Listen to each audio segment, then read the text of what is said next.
Forever. Dog.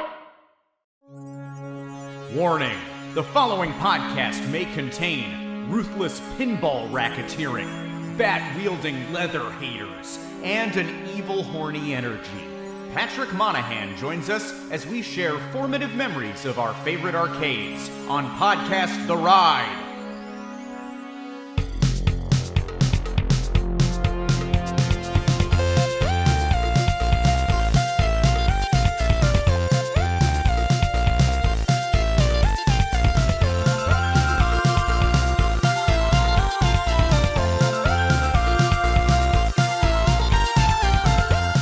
Welcome to Podcast The Ride, the podcast that withdraws all their Patreon money straight to tokens. I'm Scott Gardner, joined by Mike Carlson. I am here. Yes, tokens.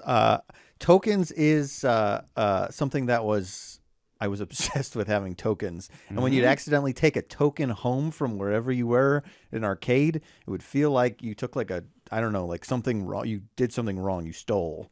Oh, I didn't know if you were going to say that that's neat, that's a collectible from whatever local It is arcade. now. Sure. But I guess immediately you made me think of like being guilty and being scared. You've talked before about how you were afraid of prison as a child. Oh, yeah, for any minor infraction. And I felt like if I had a token at home, it meant Chuck E. Cheese himself was coming to get me. You smuggled tokens across state lines or county lines, the line of where the store ends. Yeah, exactly. That's not okay. This is currency within this pizza time theater only. You're right. Jason Sheridan, feelings about tokens? Quite the polar opposite of Mike. I love taking tokens home because it meant one or two things. I had a little souvenir from a fun time, or it was the promise of like, we'll be back.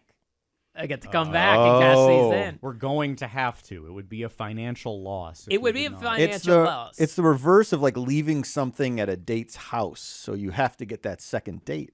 Oh yeah.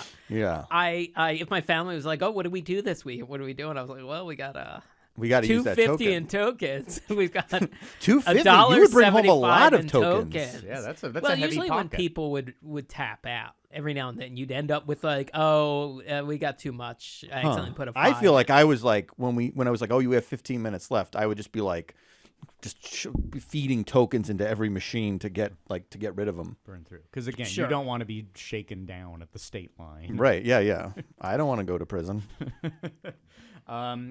We'll see if our guest wants to go to prison or not. What a segue. Hey, look, first things first, we're back on video here. We haven't been in video for a little bit, and this is on the Forever Dog YouTube channel if you want to watch along. And this will also help us with a cleaner, nice, more professional connection with our guest who's joining us from New York City. He's a writer and comedian from the podcast What a Time to Be Alive, Patrick Monahan. Hello, Patrick. Hello. You asked if I want to go to jail. I would say, or prison rather. I am always in a prison of my own making. That is my general state of being. What a thing for me to say. I've agitated you right at the top here. Well, apologies for that. I hope we can have a fun time. Yeah, no. Tokens. I think I was in between.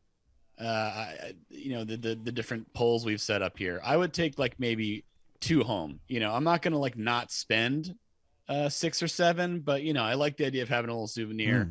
And I don't know, it's not legal tender, but if it just felt like and then being able to kind of cash in, maybe play one round of the Simpsons game with money that you came with without having to ask mom. That was useful, I think. Yeah, that makes sense. I feel like also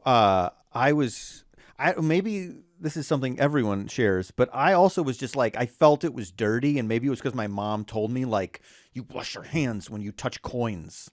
So there was something extra, like, gross about it to me to have, like, coins from the Chuck E. Cheese. Not that I was some smart kid who knew, oh, this is a disease factory, but I also was just like, oh, I don't want to touch it when I'm outside of Chuck E. Cheese's boundaries. Oh, sure. You want these off of you. You want these flying into machines as quickly as you can. Yes. To pass the germs. Yeah. Uh-huh. Do we think tokens from a given arcade are more or less disgusting than just regular U.S. change? What do we think? Less. I bet it's less. Less. Because it's mostly just kids using them for games versus who knows what adults are using pennies for. We've seen the Go on. We've seen the UCB sketch. Yeah, we've oh, all yeah. been taught it. You have Yeah, to that's right. see it in classes. Ass pennies. Yes. So we know So that's you're what's taking ass pennies literally. A lot of Yeah. people are using it as an intimidation move. right. Or just as like a fun. Maybe they don't. There might be people who don't even know the sketch who are putting pennies up their Right. ass. There might be some people who don't know the sketch from 25 years ago You're from saying the there may be cult some people comedy who show. don't know all the sketches from Yeah. the UCB show. So I think it's just like candies on the tokens and like syrup, sticky, like pancake syrup, like Kids stuff like taking that. entire pancakes, like having syrupy fingers. I think. You know, kids always have maple syrup on their fingers. At You know Chuck E. that? Cheese, syrup capital of Well, kids. they do sell for breakfast. Chuck E. Cheese would have like little sticks, like French toast sticks. What are you talking about? That's 100% true. My sister had a birthday there, and if you got there at 11 a.m., they would Oh. give you French toast sticks instead of Like pizza. Saturday mornings. Exactly. Okay. Yes. Here's what I think that both sides of that voice raising was wrong. I think that you Mike got very agitated, but Jason, how could you find that so unbelievable? That's not so preposterous that there would be a takeaway breakfast item. It's not. I just never thought about. I know I've been to morning Chuck E. Cheese, but I have no memory of a breakfast like style breakfast. You had an omelet at Chuck E. Cheese in the morning. I did. is what I you're had- saying. I had eggs Benedict. I had to send it back because the hollandaise was not correct. you Right, know? right. You had scrapple. I'm in California. We had a California omelet at our Chuck E. Cheese with our precious avocado. You had your It was different avocado wherever and we went. spinach. Right. We were just, it was the scrapple plate would come out, the pork roll plate would come out, you know. Petra, what was your favorite breakfast at Chuck E. Cheese? Have you ever had breakfast at Chuck E. Cheese? I will say I've never actually been to a Chuck E. Cheese. There were no Chuck E. Cheeses near me growing up, or near enough. So sorry. No kidding. Yeah. Wow. Yeah, but we this is a recent subject of an episode, but we did have Discovery Zone for as long as that existed. Oh yes, which we so- just covered on the second gate on our Patreon. Oh yeah, right. Which you mentioned to us. Okay, so that was and where did you grow up also? Because that'll factor in. Yeah, Fairfield County, Connecticut. Okay. So that is the location of, just full disclosure, and we won't get into it yet. We're all going to talk about, basically today we're talking about arcades that we're very fond of, that were formative for us, where we had important experiences. And this was sort of inspired by Patrick's childhood arcade, which you sent me some stuff about. And I thought I looked it up and I thought this is an unusual amount of information for one Connecticut arcade. This was written about in the Yes. newspaper a strange amount of times, just as a tease for what we're gonna get into. But that's kind of what we're that particular arcade we'll talk about. But that was a go-to. Discovery Zone was a go-to. Yeah. Anything else you want to shout out? I'll try. There in the Trumbull Mall, which I think is called Westfield Trumbull or something now. I don't know, whatever. But it's they had an FYE, the four-year entertainment store, but half of it was like a big arcade, basically. So that was the arcade because it was like that was the arcade at the mall when when you're like in middle school, you just get dropped off at the mall and just kind of do whatever people do at the mall. Sure. That's where we would go spend our time. Discovery Zone, the only thing I remember other than the ball pit is that Big Bertha game. Do you guys remember that? Oh, absolutely. I Yeah. love Big Bertha. I felt like I was kind of good at Big Bertha. That's Skee Ball and Big Bertha. That was the extent of the arcade part of Discovery Zone that I remember. It's a very strangely particular memory now that I think about it. We But, talked about how their arcade component was kind of diminished because, and if you haven't heard this on our Patreon, Discovery Zone was more of a run around, climb, ball pit kind of place. Because we stress that. We stress the physical activity for the kids because we don't want kids being lazy with TVs. That's why we only have 10 arcade games instead of 24. Like, they still did it. So it was a weird posturing for them to have. But now, what kind of kid were you, Patrick? Did you... were you more of a physical runaround kid, or were you just take me straight to the arcade stuff? God, no. I mean, I think I liked the ball pit conceptually. Like, I think that was like something that I couldn't believe existed in real life. But at the same time, I wasn't like aching to do any kind of physical activity. I was a video game and arcade type kid. So not really an ideal place for me, given the focus.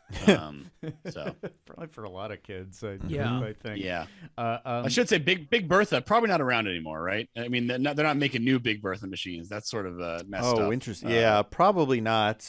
Probably a sort of cancelable. For those who don't know, it's a thing where it's an arcade where a game where you throw. I think they were like those balls that were like in the ball pit. They were like those hollow kind of balls into the mouth of a large woman. And she had a huge, like opening and closing mouth. So you had to time it. And I think the points were weight that was being gained by Bertha, I believe was the really? That was the... Right. I forgot that. She inflated... And it does say feed Big Bertha, that you're given the express instruction. And you got a uvula to hit. Oh yeah, that's right. That's dangling there, which I don't know. That was how they knew it went in, right? You had to hit the uvula, otherwise, I guess you wouldn't get the points. This feels like this could become some sort of part of the culture war now that we've put it out there. Like you could see, like Ben Shapiro saying he's going to start his own line of arcade games, and we're going to not cancel the Big Bertha game, and a bunch of senators will start playing the Big Bertha game in the the Capitol or something. Fox News will get mad at and they're removing the Big Berthas. Like they got mad because of the M&M's campaign. Recently, they just got mad at the A&W root beer post parroting the M&M's campaign. Really? Yeah. What's the name of that mascot again? I forget. It's a bear, but the joke was that our bear's gonna wear pants now. Oh, okay. And there was a segment on Fox Business where it's unbelievable. And they're making the A&W root beer bear wear pants now. Yeah. Wearing pants is, of course, woke, as we all know, and something that should be shunned. That's true. Yeah. Oh, his Only name is... in the last... when did women start wearing pants? It's been in the last, 2 years, right? Mm-hmm. I think until this woke, crazy time, That's right. never has a woman worn pants. Things are getting out of control. Rudy. His name is Rooty. Rooty. Rooty. Okay. And we will do an episode about him that will be at least 90 minutes. Great. Not this year necessarily, but at a certain point. Okay. Yeah. Okay. Rooty. Rooty. Since we bring up a mascot, Patrick, on your show, What a Time to Be Alive, you talked about recently, I think on a Patreon episode of your show, a mascot that I have seen but never fully processed. And I'm talking about Duncan Cuppy. And Jordan, if we could bring up that video I sent.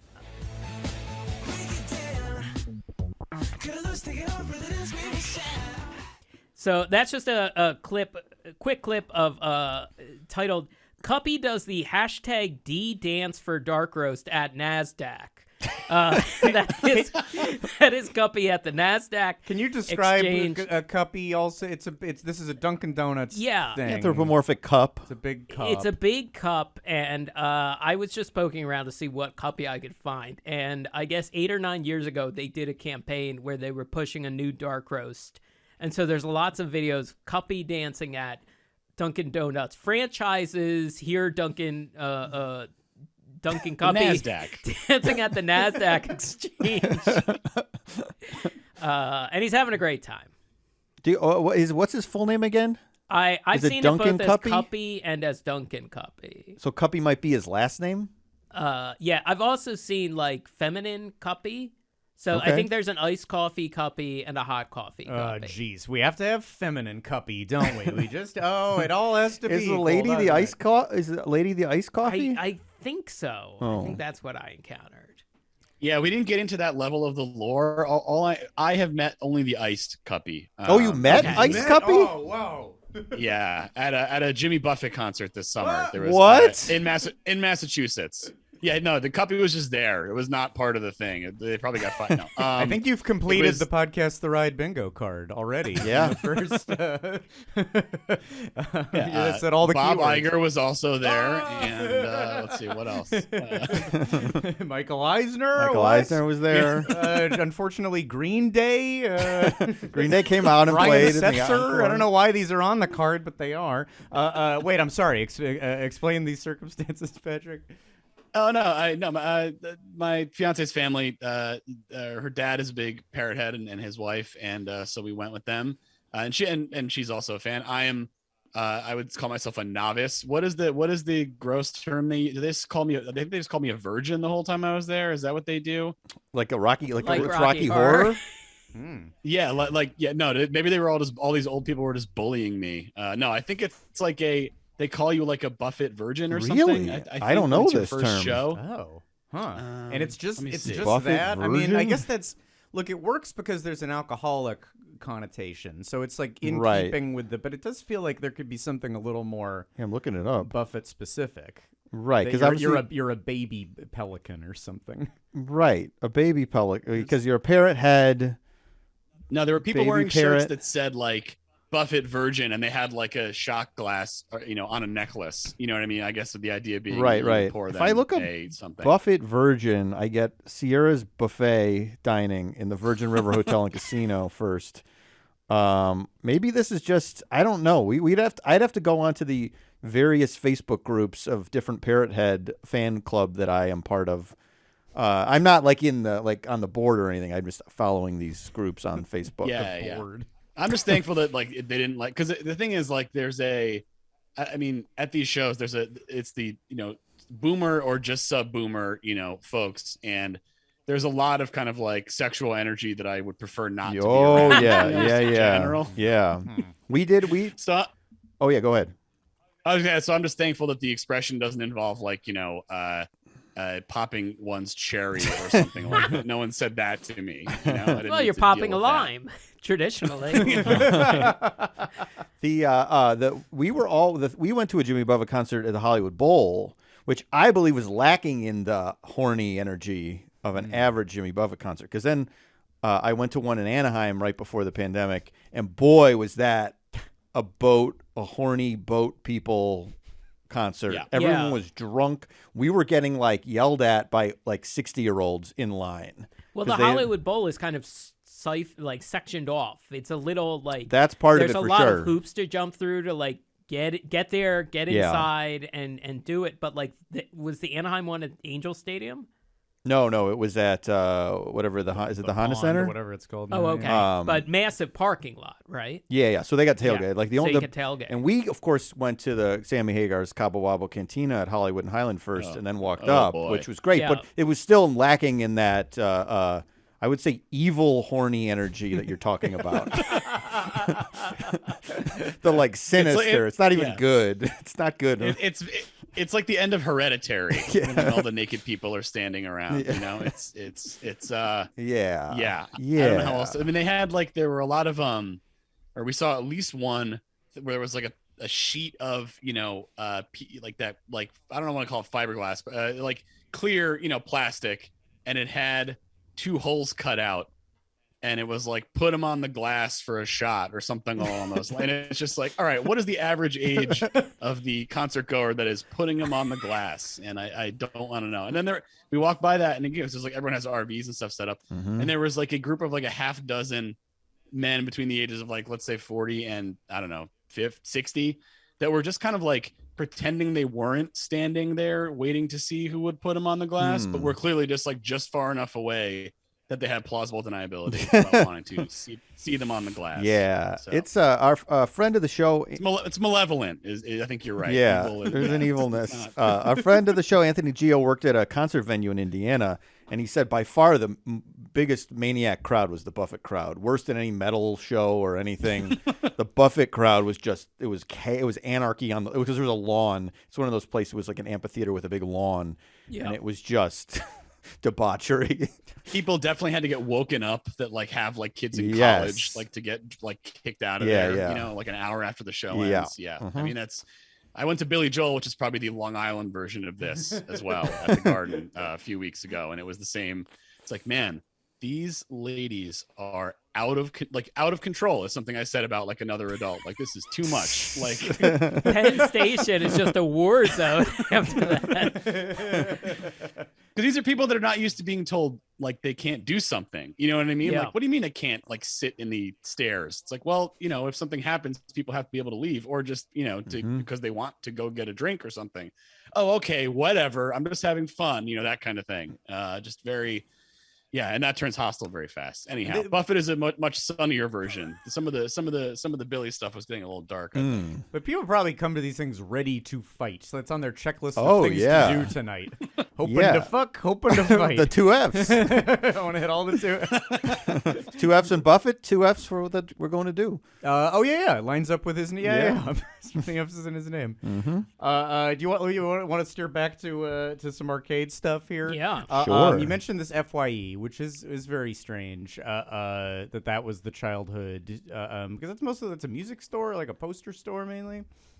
It was. Well, I think it was all media. It was the I guess posters were there. Yeah, the CDs and those like the tall things. Remember when they had them in those like rack things that were like twice the height of a CD case? It was like that's what I remember. And then right. I guess VHS and eventually DVD. I don't know if they sold video games. Maybe they had a small. And then also obviously collectibles of various kinds. Yeah. Little statuettes and things like that. Right. All of the FYEs that I went to growing up, there used to be The Wall.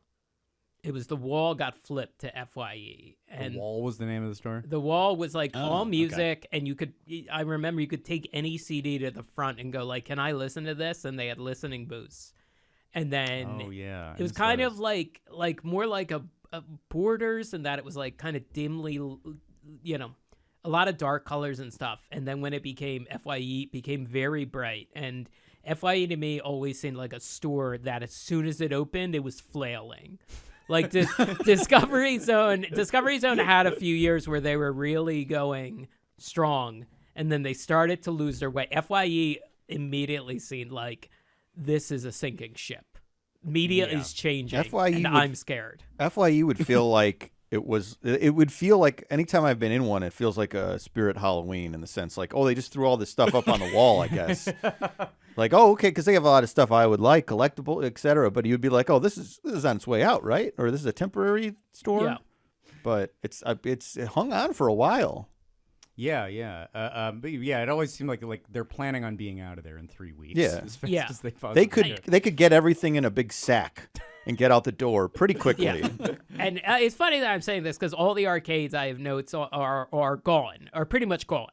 There's one of them still going, but the rest ate it very, in the recent past. Yeah. Well, let's talk about yours then, Jason. Let's hear some of the your formative arcades, and we'll talk about stuff that we love about any of these as we go. What our arcade tastes are, what our game tastes are, and such. Jordan, can you pull up that first picture of this was the arcade in the mall, Aladdin's Castle. Growing up, this was a chain. And there's a couple different versions. You can just cycle through the Aladdin's Castle pictures. This is what I remember it as. Also very dark. Not just another amusement center, it says. Yeah, this is. It started on this. That is the very Okay. last Aladdin's Castle that closed, I believe, last year. And so you can see kind of the design changes over the years. By the time it got to the 90s of the height of X-Men and Ninja Turtles and fighting games, I think they had removed a lot of the decorations and stuff. Again, I just remember it being very dark. And my big memory of it is that we took a trip with the Cub Scouts on a Sunday night, and as the mall was closing, they kept the arcade open for us, and everyone got $10 in quarters.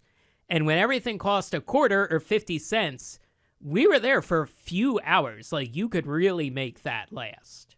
Mm-hmm. And the other And you're emotional about it. now, as yeah, I you- am emotional. and Time Out was the other big chain. One mall had an Aladdin's Castle, the other malls had Time Out arcades. And I think we have a picture of that too. And this was very colored. This Oh, in- wow. Oh, now Time Out. Oh my God, we're looking Hell at some yeah, this looks World like- of Sid and Marty Krofft kind of stuff. Yeah. This is like a And so this is never looked like this. This is how it used to look in the 70s and 80s. Aladdin's Castle too used to have a lot of features, but I think they were on a downswing.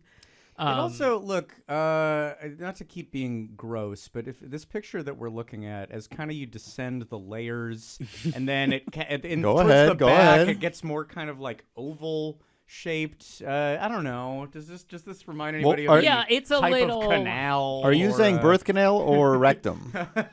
Because because the circle to me more suggests rectum. I think That's where I thought you were going. I didn't see all the way Oh, down. yeah, It could yes. really could go either way. Yeah, okay. You But guys are the- going off of circle, which seem I'm but the looking all the way colors, down, which seems a little bit more vaginal. The colors suggest vaginal. Yeah. Well, you Yeah. you start heading into some purples. yeah. It also looks like it's like bored into like flesh, so it's kind of Cronenberg, as you know.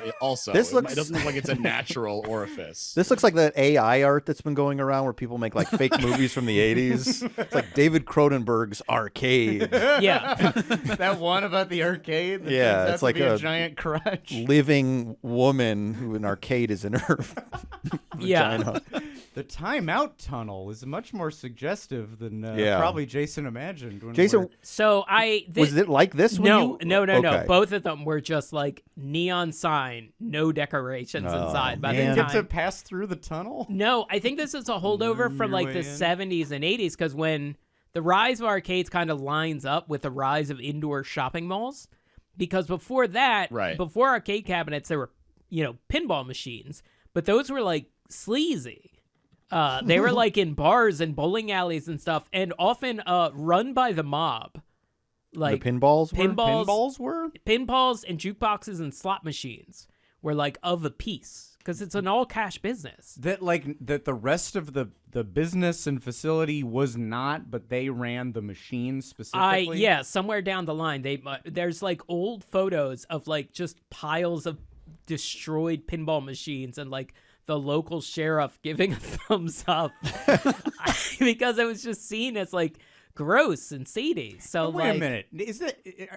Was it just a phenomenon that there were a lot that were mob run, or what percentage do you think in America in the 60s or 70s of pinball machines were mob run? I can't speak to that, but they You had think it's to north change. of 50?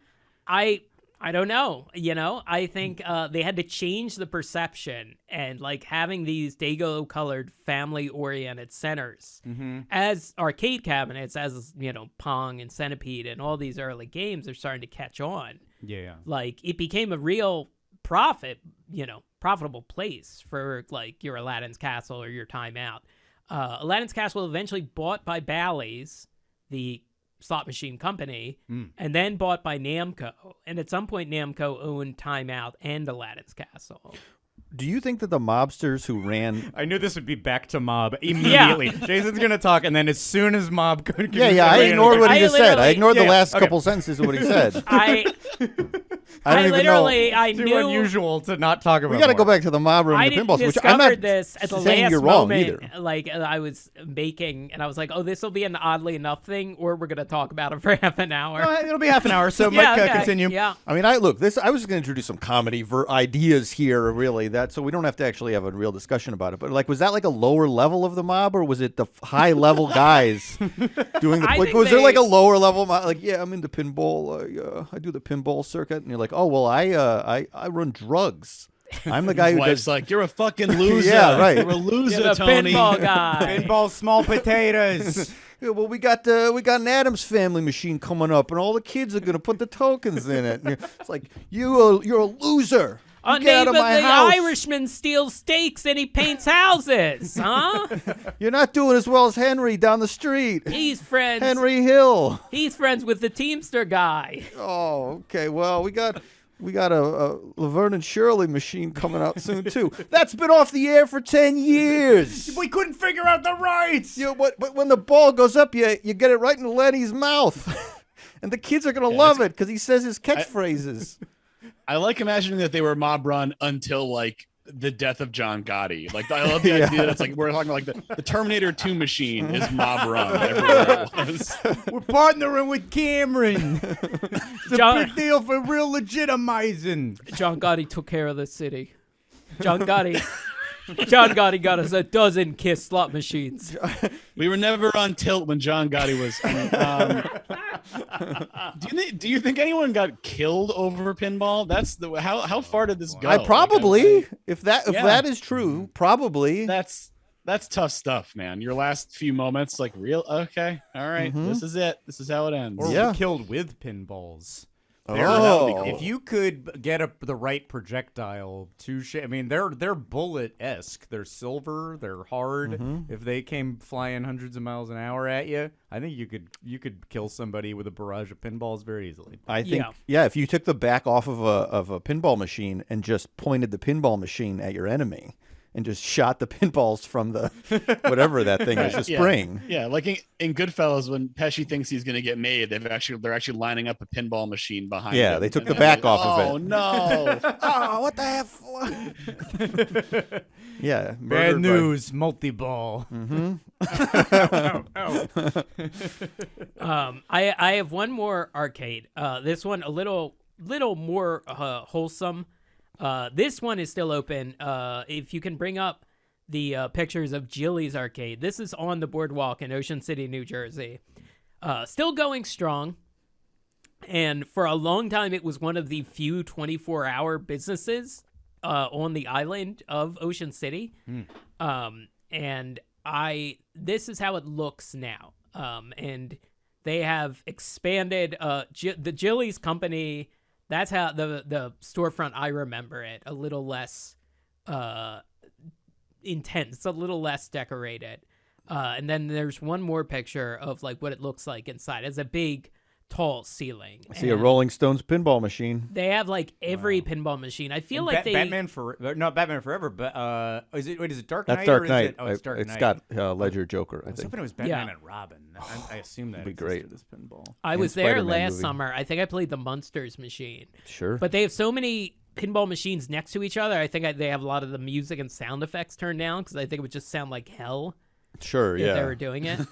But I had not really processed that the Jilly's family in Ocean City, like the Jilly's company, now has a million other businesses too. They have a candy factory, ice cream factory, French fry factory, t-shirt factory, bike rentals, and a parking lot. And multiple vacation rental properties. So this is they are just like the conglomerate. The vacation conglomerate, like the waterside vacation conglomerate. Yeah, a lot of these beach towns, there's like 2 or 3 companies that own a lot of stuff. Like the biggest amusement park on the island is called Gillian's, and the mayor's name, his name is Jay Gillian, and his father Roy Gillian was also the mayor in the late 80s. So this is a mob of its That's own. I was going to ask. Is this a sort of a mob thing? I don't know. It's always It's interesting. a carny town. It kind of, and this is like one of the most wholesome Jersey Shore towns, like this and Cape May. But I was gonna say it seems like arcades in the U.S. at least, like the only places that they're really left and thriving like this are like waterside, like where you take the kids on vacation to like get them out of your face if you're like parents, or you know what I mean? Yeah. Like, I feel like that's like the last place where they exist like this. Like kids in the suburbs, like I don't know, they just go scream slurs at each other while playing Call of Duty or whatever, right? They don't need to leave the house to play video games, or to be social in that way, I guess. I Right. wonder. It's like malls still have them. Every mall I can think of around here still has an arcade, but they're smaller. They're not as stacked, I wouldn't say, and they're also not. There's not a ton of kids and people. Like, Right. It feels like the whole genre has shifted more to adults and to the the version where you can drink. It's the Dave and Buster's and the Round the one. ones. Yeah, round one, and it's got karaoke and bowl. It has to have a lot of different things, and it can't just be arcade games anymore because that's not so novel. It's got to have, as a party that you put together, Mike, it has to have karaoke in the brightest room. Karaoke that feels like a library meeting room. Yeah, it's an odd choice at round one if you do karaoke, which I had a perfectly fun time. Yeah, me too. But it is it's like somehow brighter than their main floor, the main show floor, or whatever you'd call it. It's where like a city council would meet. Yes. yeah. And it's bright enough that they can broadcast it to local TV and the web. I feel like you need to bring in like intravenous alcohol or something with that level of like we need people to get drunk immediately. We need instant drunk. People cannot come in here sober.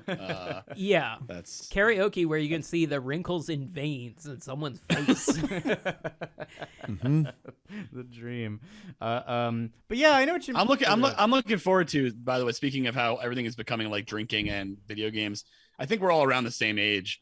as we become, once the boomers start to kind of, die off, culture is going to shift around to be people our age, and it's going to be fun for about 20 years, probably, right? Aside from the whole, the oceans boiling and, all that kind of stuff. But, just in terms of the way that things are bent to make us try to spend money, I'm pretty psyched for that personally. Yeah, I mean, just the way, like, at theme parks, like Universal and Disney, pulling out, like, retro merchandise or, like, stuff for rides that have closed, I always am wondering, it's like, is this for the parents who remember it, or, like, the kids who like throwback stuff, Yeah. And like when I'm 60, I'll be like in an evil, horny mode at a Bare Naked Ladies concert. Like that'll be when they finally when they the Briggs truck back to Stephen Page. When they bring Stephen Page back, which is of course my big thing, is they need to. Yeah. I think they're keeping him out of the band. You think it's that way? I believe it's that, and I believe I will not see them until he's back in the band. Wow. Mike, if you remember, I went to a Bare Naked Ladies concert with my family in Atlantic City about 10 years ago. Yes, right. And my brother and I were easily some of the youngest people. Oh, I there. believe that. Yeah. Yeah. And Steven was out of the band at that point. I think so. Sorry, you you're were saying the Bare Naked Ladies have not made the transition to a Gen Z audience? we are failing the generation behind us. That's true. But What's they did the happening? Big Bang They theme. got the Big Bang theme. Sure. So there are some. They at There were a least are bunch familiar of with there the was song. just one group of people in Bazinga shirts, and that was it. We just need a TikTok dance to 1 week, and that should set things off, Well- right? Or TikTok dance to "If I Had $1 Million" from the live album. So Sure. we can figure out a way to make All that it takes happen. is one. We just need the Just Kate one. Bush situation or the Right. Fleetwood Mac Dreams Right. situation. Mm-hmm. If Megan 2, if in the sequel to Megan, she can dance too. Oh wow! What a good idea! Broke into the old apartment. A really danceable song. Oh yeah. One of their most danceable songs. It hits pretty hard, So I think it's perfect for Megan. Yeah. I'm picturing now, like in an old folks' home, when everyone ends up there that's our age, they're gonna have like instead of watching like I don't know, old war broadcasts or whatever they do for like people, now it's gonna be watching like classic era Simpsons, like between seasons 3 and 8 Simpsons, and all the men are gonna know all the lines, and all the women are gonna be Annoyed looking at whatever the version of the phone is. Then I don't know what it's gonna be. Well, and everybody no, see, it got a lot worse in season 9. Yeah, that's what I always about. That's the most any people who are about to die. That's their last gasp of energy. Is yeah, that's right. Wait a minute. Well, the Carney one was okay. Yeah, well, behind the laughter, that had some spark to it. Disney Plus converted them all to high definition, and they stretched the 4x3. Yeah. Boy, orderlies having to pull apart 2 guys just fighting about the principal and the pauper, and whether that was when the show They made too big of a deal of it. Oh, it betrayed that we love the characters. The show, of course, would still be on the air then, and Al Jean would still be running it. That's right. So a lot of bionic parts. Yeah. Wow, never thought we'd make it to episode 4,000. Season 102. Wow. There are 3 shows: Family Guy, Grey's Anatomy, and The Simpsons. That's all that's left. And every other show just started gathering up characters from other shows, like the Stranger Things characters got added to Grey's Anatomy. Bob's Burgers just morphed with it, like the Belchers moved in with Family Guy, so that just Family Guy just swallowed Bob's Burgers. Everybody's represented in some way, though. That's right. All the TV, all the media companies consolidated, and soon the TV shows will consolidate as well. Is what you're saying? We're just heading towards Game Master Anthony being real. It's just Ready Player One. Right. Is going to happen. Oh. If you're kind of tribal about I like Star Wars, no, I like Marvel, no, I like Avatar. Well, they're all going to be one thing. That's soon. right. We'll find out which characters are officially the best when they all fight. Yep. That's right. That's entertainment soon. I want to talk more about the idea of the arcade. That's in a the great same idea. way Nice. that the Hall of President talks about the idea of a president, and I don't not because to me, when we grew up, we had Nintendo. we had Super Nintendo, but the arcade would give you a better like graphical presentation.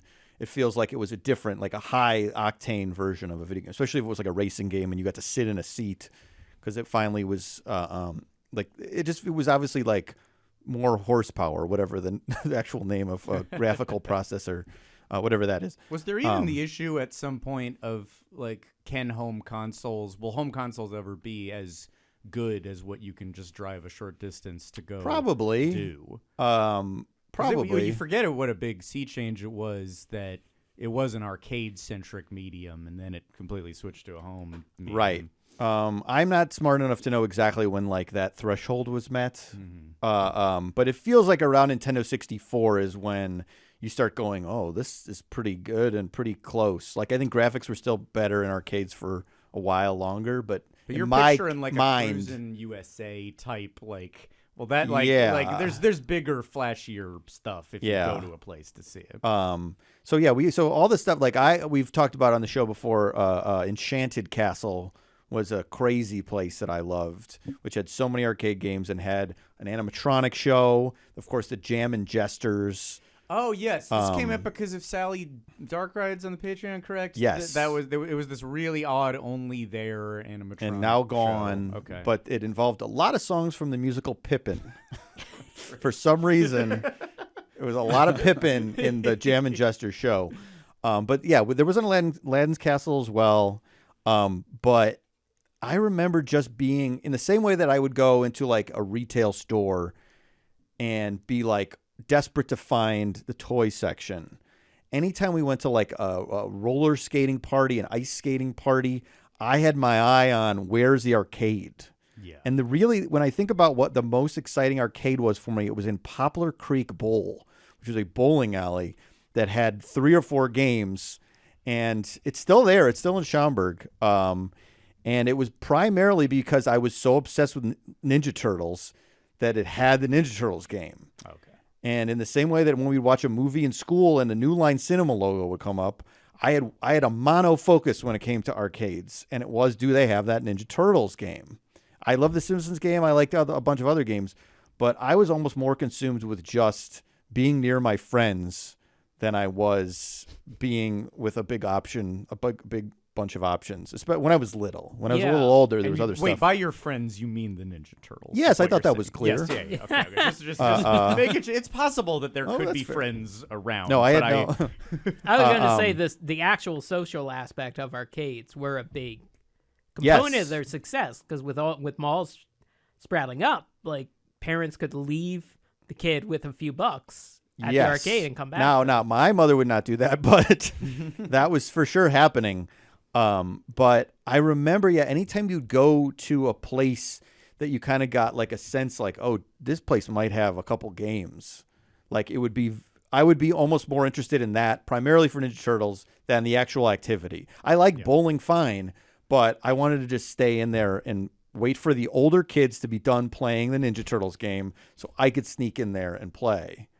Yeah, this is when you talk arcades in general. That's a big thing I flash to is like, older kids. Older kids is are right. doing the thing that I want to do. Yes. Older kids are behind me wanting to do my thing, and I will cave immediately, or I will get so sweaty and start playing this thing so badly that that it's game over and I have to go. Yes. The older kids situation makes this all dark to talk about. Yes, frankly. I have such strong memories of that turtle, like a bunch of older kids. And when we say older kids, they were probably 2 years older. They're 9 years old. I'm 7 and they're 9, and I think these are like 30-year-olds. This is I'm so pretty interesting sure. because I never encountered this. I think I had like short, by default of being short and always young looking.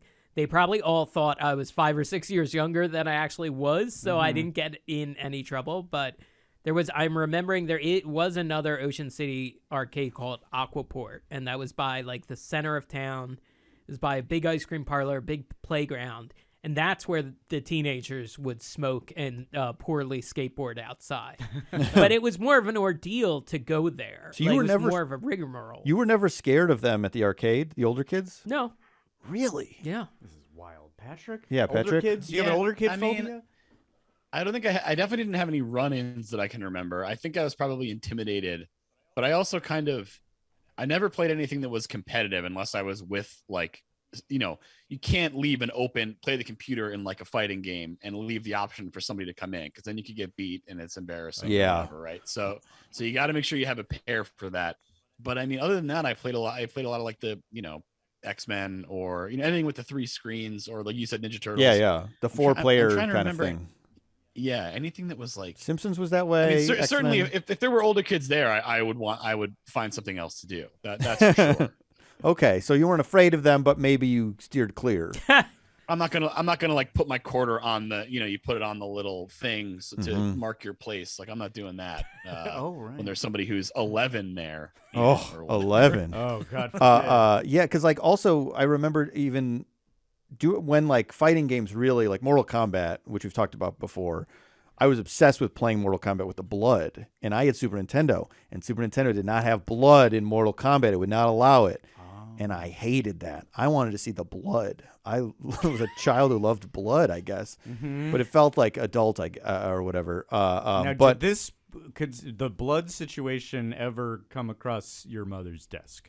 Was she aware that you had this blood fascination? Did you keep it secret at all costs? I'm sure I kept my bloodlust secret from my mother. I had to. I had no choice. She didn't catch you playing the blood version, and there were I never had the consequences? blood version of the Did you have Super Nintendo or Genesis? Super Nintendo.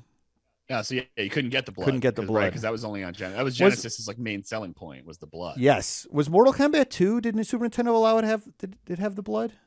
Oh, maybe for 2 they did. I'm talking about for the Yeah, for the first one. That's what I was talking distinctly. about too. Yeah.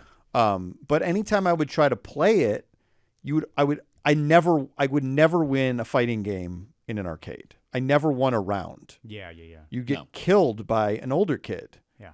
I don't recall a single time. So I'd play Street Fighter, I'd play Mortal Kombat, and I would be humiliated, which we've talked about recently. Like when you were a little kid, we talk about it a lot, I guess, and you were humiliated you were humiliated because the older kids would literally dominate you, and then you just because like you get $1 or whatever. It is literal domination. Yes. Yeah, in a that's technical sense. Yes. Yeah. I'm talking about in a video game. You would be dominated in a video game. Yeah. And I would just be like, I felt like shit. I would be feeling so bad about myself because I could never beat anybody. And even to this day, I don't think I've ever beaten a stranger in an arcade setting. Wow. Yeah. I would play those occasionally, but I think I gravitated more towards, besides Turtles and X-Men and Simpsons, the shooting game, light gun games. Yeah. Like The Aerosmith Generation X. Revolution X, yeah. Revolution X, excuse me. Terminator 2, and then I don't know if anyone remembers the oddly photorealistic Lethal Enforcers. Yeah. Where you were shooting. Yeah. You were just shooting bad guys in normal clothes. Like, it was just regular people, but they had mean sunglasses on or like a flashy jacket, and they'd be shooting at you. Sure. And This is a great. It's a wonderful poster where The poster, it is real yeah. people who I can't imagine they look like that in the game. Well, that's such a great. Well, but there was that era of video games where they were in this. using What a- Mortal what a Kombat. day. Did we've talked about this I think before? Mortal Kombat does a little of like it was actual people and using whatever technology of the day. It would look a little bit more like they were actually little scanning them in. yeah. I remember the Batman Forever Super Nintendo game was like that, and then there were a lot of arcade games. There was that Scottie Pippen Sega CD game where it was like live action Scottie Pippen, which I'm sure was impossible to play. I'm sure it was a bad game. Yeah. There were 4 people played that game, right? I don't think I've ever even heard of that game. Sega CD, as in and of itself, was already kind of one of those formats. Like, it was like the babysitter murder game, right? Was on there, right? Night Stalker or whatever. And then Sewer Shark. That's like all I remember from Sega CD. Yeah. I never had it, but a friend had it, and yeah, it was a similar Virtual Boy situation where it sounded cooler than when it lived up to be. Slam City with Scottie Pippen is the name of the game, which is great. Revolution X, I remember at a lot of the Disney World hotels had Revolution X. Like, no one was thinking at the time, like, should we have all these gun games at the happiest place on earth? You know, but the arcade. Maybe that was part of their contract. It's like, if we're not doing the rock We're and not roller doing coaster, it. Good point. get those machines in. This is Yeah. a brand expansion opportunity for us. Right. The arcade, I remember. What is that sound? What is that? What was that? That was very arcade. That sounded cool. It's the evil whatever they're called, the bad guys from Revolution X have hacked into Oh, the no. Zoom. Oh no. Oh no. That would be great. We'll if it need a happened. gun that shoots both bullets and compact discs at them. Yeah. Yeah. They're called the New Order Nation Regime. That's who the bad guys are. The Disney arcade memory I have, very weirdly, is I think a lot of people fondly remember, like, oh, the Contemporary Hotel used to have a big arcade. Oh, yeah. There were arcade at, Yeah. getting off Space Mountain in Florida and California. But I remember a very small arcade at the beach and yacht club that we would end up going to kill time before we ate at the Cape May seafood buffet. That was one of my family's, like, all right, we're here too early for our seafood buffet, so we're going to kill time at the arcade. Sounds like such a chore for young I Jason. know, No. I know. Oh, What a- no. what a Time before burden. my seafood, my endless seafood. You also called it the Beach and Yacht Club. Oh, instead of the Yacht and Beach Club? I found that interesting. Yeah. That was bullshit. I'm glad you called Jason on it.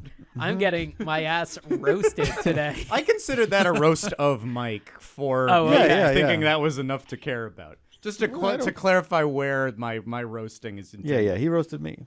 That's You're clean. Fair enough. You're fair doing fine. fired a bunch of pinballs. Eventually, is this some Slam City with Ooh, Scottie let's see Pippen? Slam City with Scottie Pippen. This is the full game. Let's go watch the Oh whole yeah, thing. 55 minutes. This is a whole version of it. Good. So we're in space. I hope I'm right and it's actual Iconic. video and I don't look like a fool here. The iconic Sega But I'm pretty CD sure- logo has appeared. Yeah, there's Sonic. You know that sound. That's Sonic. And it's got the little Sonic chime. Mm-hmm. Somehow sounds worse than the Sega Genesis chime. Very similar. Oh yeah, digital For a picture. Real. Oh wait, but it transitioned to a basketball Yeah. beautifully. A 3D looking basketball. Look out. That's Tom's- the power of the processing you get with the Sega CD. Oh, they're Yeah. showing off there. I like, by the way, I like how this is gearing up. Bring it on, bring it on, This bring is it fun. You and me. Yeah, Scotty, my man. What do you say? I love it. Wait, let's just watch that. You Scott, and can me. we find the top of the Scotty? Oh, here we go. Yeah. All right, let's just hear What Scotty. you wanna get? So how do you earn? High quality video. Is this like Mad Dog McCree but with Scottie Pippen playing Tell you basketball? what, dominate the court, earn some Dominate. real respect. You and me will play one-on-one. What do you say? I say I'm in. That is way too much pressure for me. I love this is great. You just turn it. You're playing that at home, and then you just press eject silently, put it back in the case, and walk away. There is no way I will earn enough respect to top one of the best NBA players. of all time. Yeah. Sir, I I don't am- believe I can dominate you. Sir, I still I am 7 years old. I have not. Jason talking to the screen. I am Mr. Pippen. I apologize. Thank you for your sir. I'm saluting you. I didn't know it was a one-on-one situation. I thought maybe you were the host of this. I didn't realize you were a participant, and frankly, I can't go toe-to-toe with you. I thought this was the musical Pippen. I I- was very confused. I am returning this to West Coast Video to live vicariously through the adventures of Vector Man. I will. I am more comfortable with Vector Man. Yeah. This. Oh, by the way, I still have unopened the Scottie Pippen Digits bourbon. I'm saving it for a special occasion. Jeez. And So- and that was not the birth of your child. That's I was not thinking that was special good. enough. I was thinking that was good. What was going to happen, but it didn't happen. So You it's gonna have made to be a you different. made digits. You produced those digits didn't exist before you. Very true. And those are you made the digits. That Very you got to true. open some digits. Okay. Well, soon we'll figure out maybe the first birthday or something. That's nice. Okay. I hope that's at a park or something, and you got to discreetly. Hey, I got this digits I got under the digits. table. Yeah, Scottie Pippen's bourbon. You know, Scottie Pippen. It's you not the wanna take this- musical. Not the musical. Scotty from the Bulls. It's not a branded bourbon to the musical Pippen. You know, ex-husband of Larsa Pippen. Come on. Oh, and Larsa was dating Michael Jordan's son. Yeah, that's right. What? I was picturing Yeah. that intimidation video Oh, as being yeah, sent to yeah. Michael Jordan's son. I said that, and both Jason and Scott just started typing. What do you mean? Wait, she was a Real Housewife, and then Yeah, she, Larsa. Yeah, they divorced a couple years ago. and she dated. Whoa. This And is she's been like going places with Michael Jordan's son, and they're like, "We're just friends." I know, Like, I Yeah, I know. love to be friends with somebody who's 18 years younger than yes, me. this is wild. And, yeah. Jeez, this is like Jada and that guy. I think they need a red table of their own. I It's- guess they got to pick a different color. Red's taken. Well, the Bulls was red. Though. Bulls is red. Shit, well, Yeah. black was in there too. I don't That's know. true, and white. Black and red The table. black Yeah, and there you red go. tape. There we go. Now it's Bulls branded. We're taking this to Michael Jordan's steakhouse. Oh man.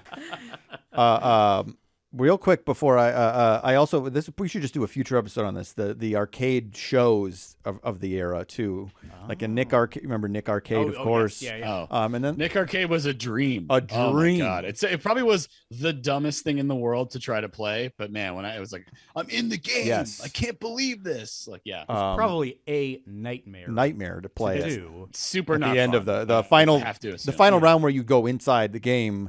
It was basically you were just like in a green screen and you were trying. I think the kids were like looking at a monitor or something, trying to see what the digital elements of the video Trying game. to like dodge something, Right, and or they're like time it, or- confused and like it's like you're looking at two places. Like it would because you'd always get mad as a kid. Like, why are they doing better? They've achieved my dream. Yeah. And they are flushing it down the toilet. Like you get the girl just got hit in the head with a ghost. Just duck. Idiot. I mean, that's how every kid felt watching kids somehow not be able to put together the silver monkey, right? in the Oh, shrine. yes. Like, there's three Oh, pieces. yes. For God's sakes. 100%. That one feels like let's poll the room. I think that I'd be bad at Nick Arcade, despite all that. Like, come on, idiot, do it. I think I would be horrible at it, and I Yeah. bet the green screen's really confusing. But the Silver Monkey, I kind of feel like I could have done, but maybe it's like Well, do you- dark or stressful or so. I don't know. Do you mean the whole I thing? think Oh no! Oh, I'd be bad at much of the physical effort involved Okay. in Legends of the Hidden Temple. Got it. But the actual putting together of the puzzle, it Okay. doesn't seem that hard to me. But what do you think, Patrick? Yeah, well, the only thing I would say is if there hadn't already been like the scary guy that gets you Right. that came through, I think maybe I'd be distracted by waiting for like the jump scare and thinking I was going to have a heart attack at age 10. right.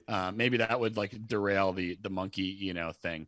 I can't count on myself under pressure in that kind of situation. So, as much as I'm talking shit, I think I'd probably have a little trouble. It wouldn't be like blowing the whole thing for my team, but it would definitely cost a few seconds, I would guess. Gotcha. And real quick, the show I also I learned about because I never saw it. There's a show called Video Power that was similar to Nick Arcade, and it was hosted by a kid named Johnny Arcade, which I'm very excited about diving into more at a I later don't date. remember that one Johnny Arcade. at all. Rather lazy. So he's a video game master. Yeah. So he's the guy you have to like beat or something. You would- I've never seen this. There was either. trivia, I think, involved in it, but also there was an element of playing video games. You didn't go in the game like Nick Arcade, but it was a similar show. This is like a Beat the Geeks, but Yes. this is one guy. Similar, yeah, I think. But yeah, I just came upon it while I was looking around for stuff. So Wow. Aesthetically, it's wonderful, and I'm looking at a kid who's the most like Bobby Budnick, red hair, mullet kid ever. This is one of the It's a bowl cut with a mullet underneath. It manages to be two unflattering hairstyles. Wait here, I'll show you so you guys can see at least. oh, sure. That's an insane look. That's Why interesting. would they punish children with these? But that's these not haircuts, Johnny I think? Arcade. That's not Johnny Arcade, I don't Johnny think. Arcade's like this cool dude. Yeah, and the big chair. Yeah. Yeah. Played by actor Stivy Paskowski. Yeah, of course. Stevie Piskowski. Academy Award nominee. Right. Yeah, of course. He's on Agents of S.H.I.E.L.D., so Johnny Arcade is in the MCU. That's great. Finally, Johnny Arcade is joining the MCU. I love when they have those announcements. Yeah, Mr. Arcade. Morgan welcome Freeman to is the- joining the MCU. that was one of the like Agents of S.H.I.E.L.D. Like Ike Perlmutter had his iron grip on it, and it's like, okay, we can't use most characters, but we're clear to use Johnny Arcade. They're letting us use Everything's He's Johnny consolidating. Arcade, At much yeah. expense, I have purchased the character Johnny Arcade from what's the show called? Video Power. Video Power, yeah. Video Power. I faintly remember Video It's the Power. last time Yeah. Ike ever put on a television. That's what was on. So he assumed Right, Johnny was big with the kids. He catches it every now and then at Mar-a-Lago out of the corner of his eye. Before he says, "Turn that shit off." Yeah. Put on a golf match.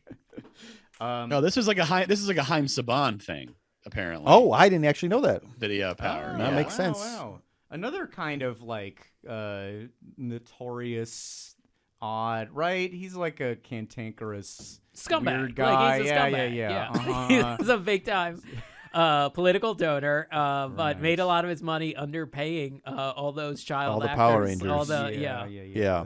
That's right. Well, when the Hollywood Reporter reported that he did not actually compose all the music in all of the shows he made, What? which totals 3,700 pieces of music. Oh, I don't You're believe telling me that. he did not himself compose 3,700 songs while also producing all of the shows. Oh my. I thought he Mr. did. Saban. I thought he did. Okay, well, having branched out into arcade world a little bit more, I think we should narrow focus a little bit and talk about the place that Patrick came in to talk about, which inspired this episode, which I'm so excited to get into. Do you want to introduce us to the general premise and place and the basics here? Yeah, so this is I'll start from my like perspective as a kid. This is a place that eventually opened in 1982. We can get into sort of that whole thing, but it was called Arnie's Place in Westport, Connecticut, which is a couple towns over from where I grew up. And apparently it was much more controversial than I knew. But by the time I was, paying attention and going to the place when it was probably 1990 or so, and it closed in 94, but it was just it was a freestanding building that was an arcade. It had now it's like it became an Anthropology after Arnie's closed, I believe. And now I think it's an Ulta, but they took off there was like this weird, I want to remember it as being either brown or like a dark purple, kind of like a very dark, purple, kind of like, maybe a little tinged, like almost like a rubber skin. Like that was like the facade of the building. I don't know how else to explain it. Whoa. Like it was coated in something almost kind of like, think like Legos, but not with his raised circles. Does that make sense? Yeah. But it looked but like this was it looked the like a facade. big toy type building. That's really crazy. But they were small. They were like quarter sized. I'm trying to but so it was, anyway, it was very like distinctive. Like it wasn't like in a mall is what I'm saying. Cause like, it was like its own, this guy built this place and it was built by this guy named Arnie K. It had, arcade machines. It had, pool tables, I guess. It had also like a little ice cream parlor off to the side, which had a little very weird animatronic little performance thing. Wow. Called Georgie. The ice cream place is called Georgie Porgies. God, how far is this and I from your remember house? being You have an very animatronic dark. show this close to you? What's that? You have an animatronic show this close to where you live? That's incredible. Well, I did, yeah. Yeah. And then and I'm trying to think what else there was. I think there was some kind of food. I don't think there was like a. Well, there was a see. deli, is what I found, which will also this factors in. Yeah, there was there was a deli, and that later became, I think the deli was like it was like next door. It wasn't like part of the same building, I don't think. But I think it became like a Balducci's, which is like a higher end kind of Italian market place that's like a chain up around here. So that's there's a lot of details obviously, but that's the general that's where they had their own tokens, like custom tokens, which I thought was very high end considering. But it's just one establishment. Yeah. You correct. know Chuck E. Cheese will have them, but these are for Arnie's Place only. That's great. Right. And like, I mean, even like, and they were metal. They were like subway tokens. Like that's kind of what they almost look like, as opposed to like you go to like, was it Fun Spot, right? Don't they have wood? Do they have metal ones there? I guess they have metal ones there. Never mind. The place in New Hampshire where the King of Kong with the machines. right, Yeah. right. Oh, that's right. Yeah, yeah. I've been there a couple times because I have friends who have a lake house kind of nearby. So I made it a point to go there and take the picture framed like that awful toady guy who is Billy Mitchell's number 2. That guy did his kill screen coming. We got a if anyone kill wants to screen. see it. We got a kill screen coming. So I tried to frame a shot where his talking heads are, because there's a door right by the machine. They haven't moved the machine. Anyway, That's a place, by the way. I'm curious, you having been there, because that seems to me like I forgot where that was, but I remember watching that documentary and thinking oh, this is like the casinos that you go into where you're not supposed to be having fun.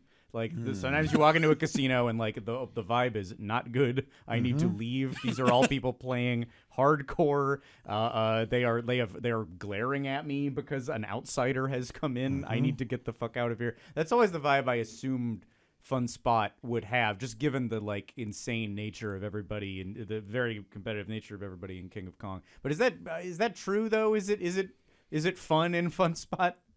Yeah, I would say. I mean, it's a little bit colored by the fact that it was summer of 2021 is when we went, so it was oh my god, that was the same weekend I went to the movies for the first time in a year and a half or whatever. Yeah. So I'm probably, but I mean, it was there.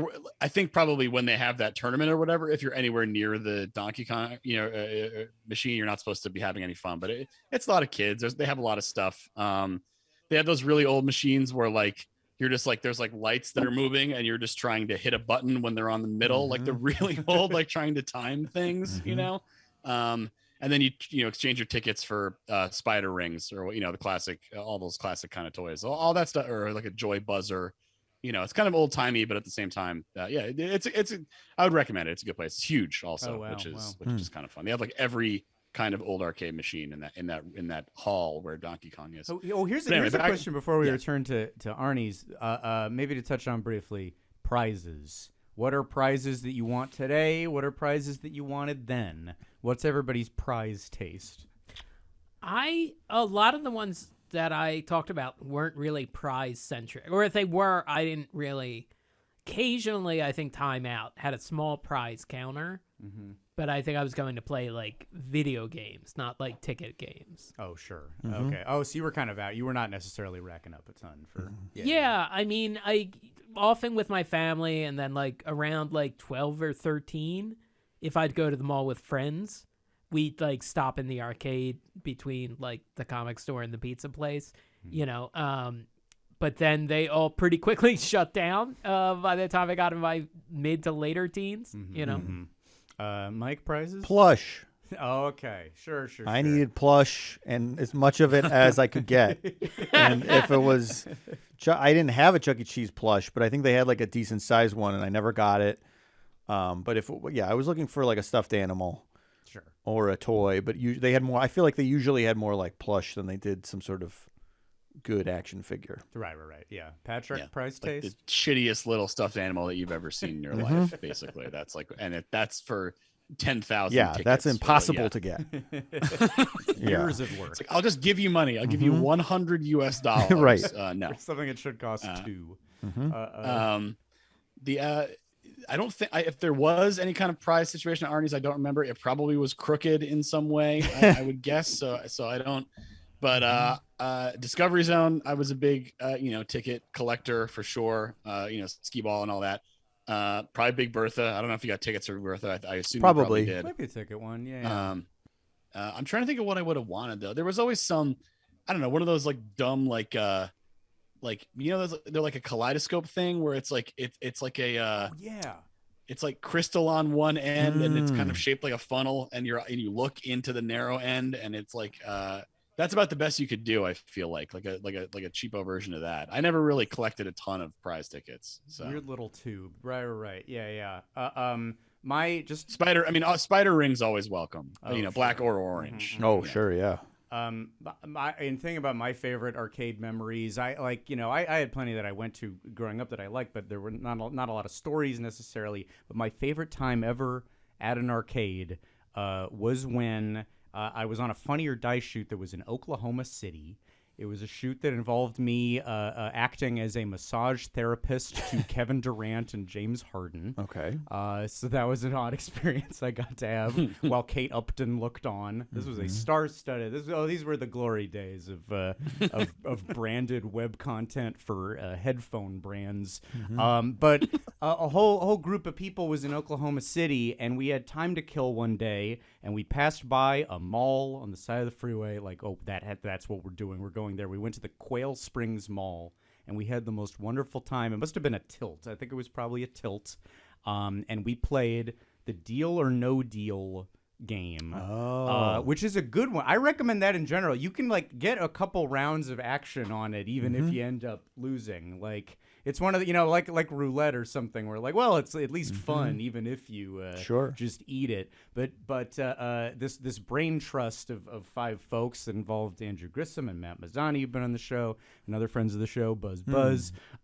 We all got the full 100 in Deal or Kate No. Upton as well. Was she there? What's that? Did Kate come as well, or is she at something Kate else Upton, going was on? she with you? Oh, okay. No, Kate, Kevin, and James did seem to be. They did seem to have no interest in associating with us. As soon as they were some of those people trying to leave the shoot while it was occurring, and I was demanded to go dance around like a clown to get them to stop. What? Yes, that is something that happened. Like.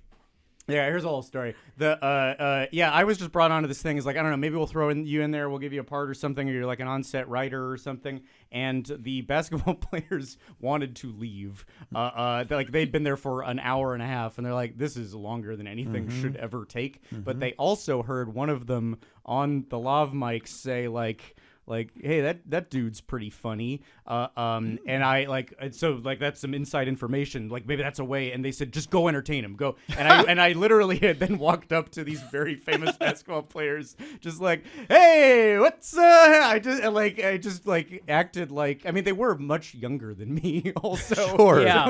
which is hard to think about when they are. Giants and, Sure. and multimillionaires. Does anyone have eyes on Kevin Durant?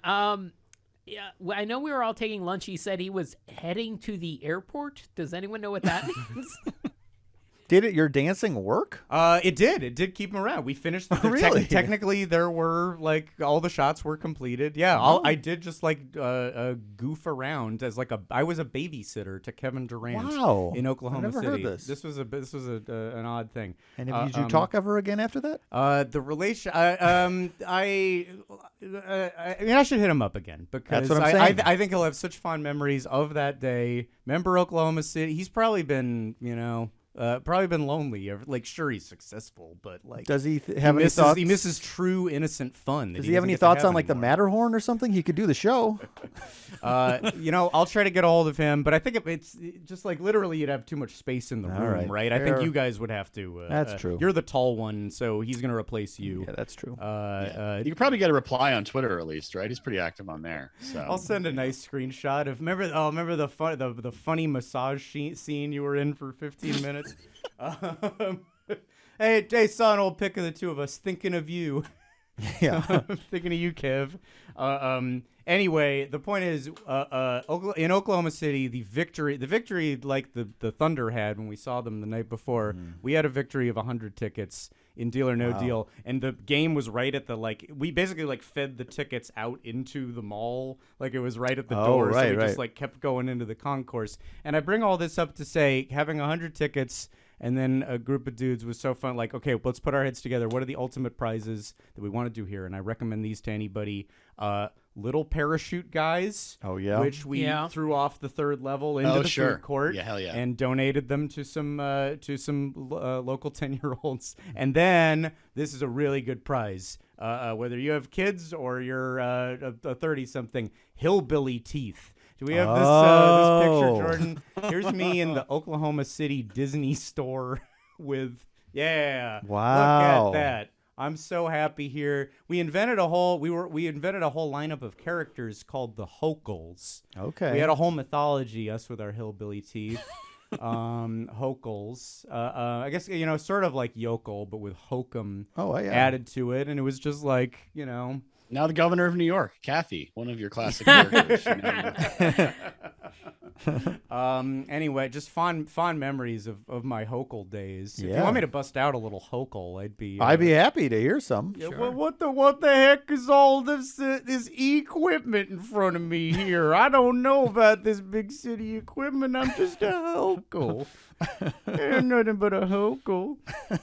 Have you written the Hokels into any sort of script? No, I've thought maybe is that like a juncture? Like was that a sign at the time that Hokel should have been a show that we tried? Well, this could be a whole different universe if we just If you had done it, yeah. me and You Bug could got do it Hokels now. off the ground. The Hokels causes Peacock to lose yet another $1 billion. That's what we're all trying. Peacock is all in on the Hokels. This had better work. It's kind of like Yellowstone, but silly.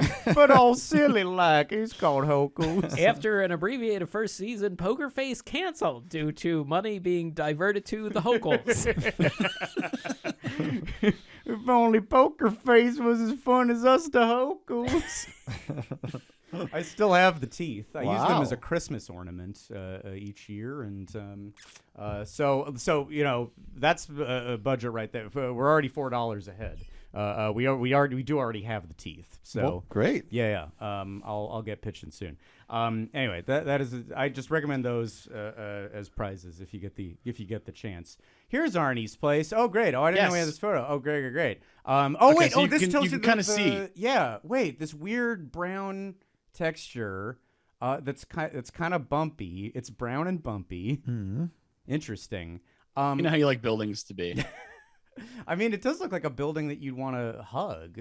It's like it's a big soft foamy building. That's nice. It has That like a calls out to you. token cut out of the wall, kind of. It's got like this like two like semicircle windows Yeah. above and below the Arnie's Place logo. A big space in between Arnie's and Place. Not sure what the decision there on the font was, but Just give kids a Yeah. break from reading.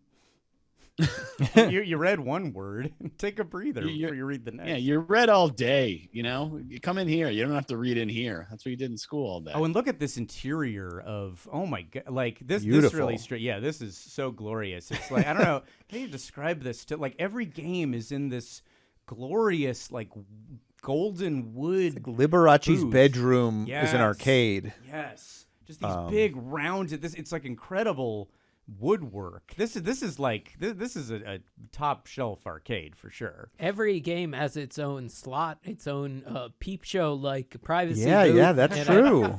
It's like a urinal with very- the dividers. It's very strip clubby in retrospect. That's something I obviously did not cotton to when I was a kid, but it is very much yeah. It's mirrored ceilings essentially. too. Right, That kinda- Liberace's bedroom. Oh sure, yes, Yeah. yeah. But so the thing to why are we talking about Arnie's Place in general? What is the big? Why have I built up Arnie's Place? And I think it's because I looked into this owner Arnie K, and Arnie K was out of his mind. This guy was nuts. As alluded to earlier, I could not believe how much literature there was about Connecticut arcade owner Arnie K, which Patrick, you in our DMs alluded to a little bit. Like you had like the legends from your parents of Arnie lore. Do you recall anything in particular?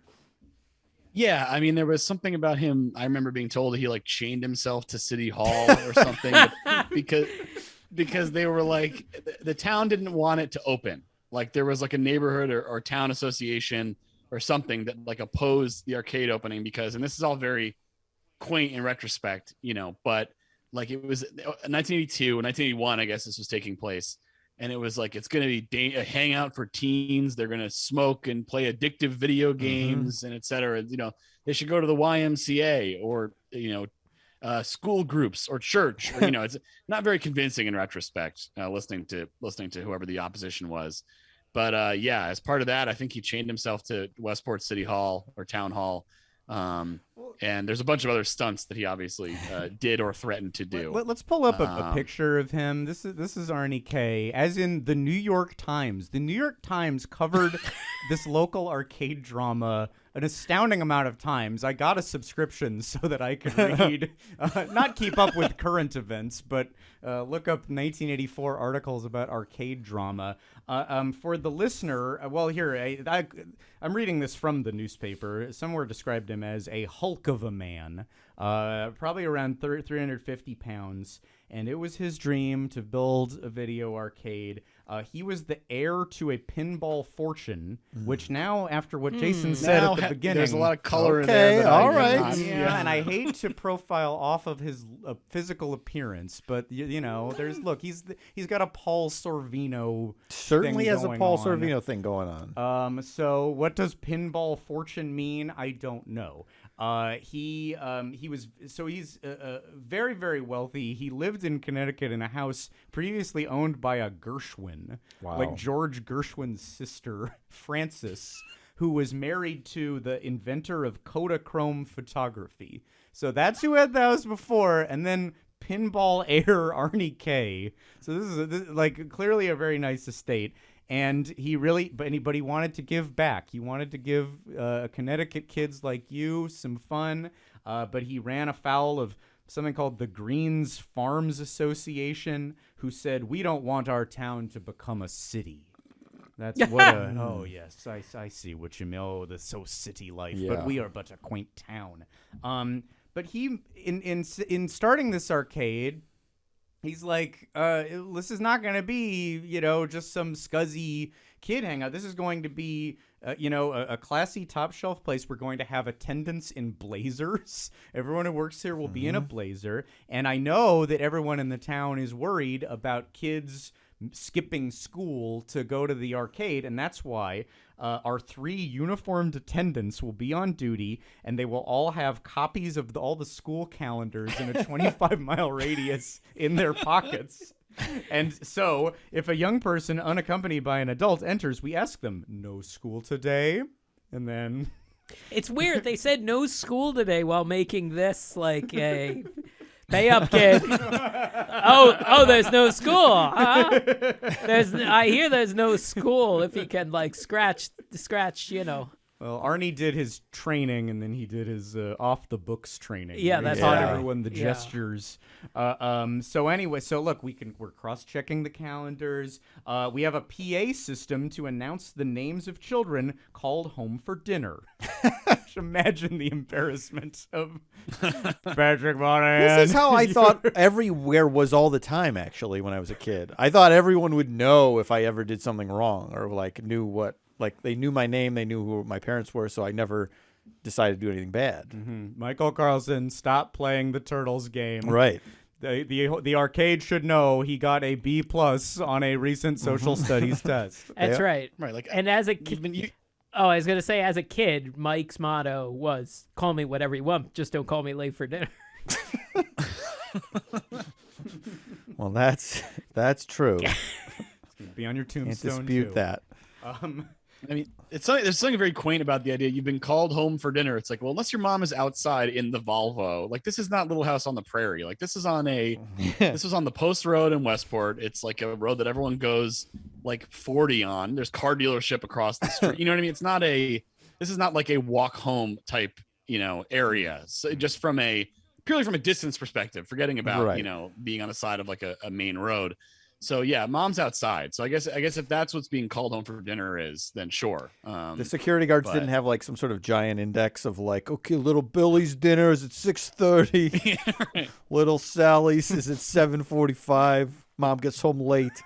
We're going to be consulting with all the local children's meal calendars. Right. You got to submit. You go door to door. Part of the census in the town was to give the meal calendar out to let everyone know when meals happen in the family. Talking 5:30, 6. And then what do you do like a steak night? Do you do like a Mexican tacos? The what's preparation the of the schedule? meal is going to go into account when we're calling your kids.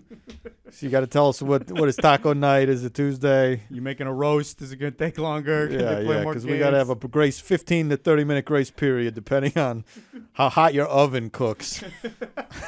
Yeah, give us your amperage. And then one more thing, because Arnie is trying all that he can. He's ingratiating himself to the town. I want to get this arcade built. I'm gonna have the school calendars. And you're worried about kids sneaking out of high school? I'll build a gate. The thing he offered. I will build a gate. This is Trump's plan. Yeah, I know what? how to stop. What if we just build a very a high wall. That will stop high school miscreants.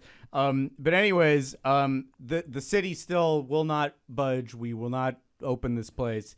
We aren't zoned for it. Frankly, we don't want an arcade in our town. So Arnie started going ape shit. He called the rules unconstitutional. He called the opponents of his plan snobs and racists. Wow. Not sure where racism enters the picture. Arnie K seems like a white fella.